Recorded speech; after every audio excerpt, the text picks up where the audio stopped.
আজকে কিন্তু গরম গরম ভাতের সঙ্গে একটা নতুন ধরনের ডালের প্রিপারেশন তোমাদের সঙ্গে শেয়ার করব। দেখো, মুসুর ডালটা কিন্তু খোসা ছাড়ানো নয়, কালো কালো মুসুর ডাল।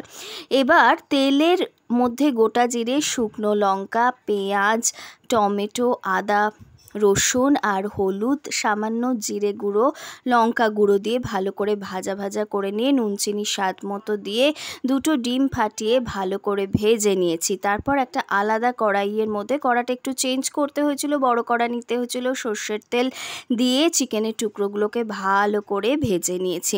তারপর আর কিছুই না, সেদ্ধ করা ওই মুসুর ডালটা দিয়েছি।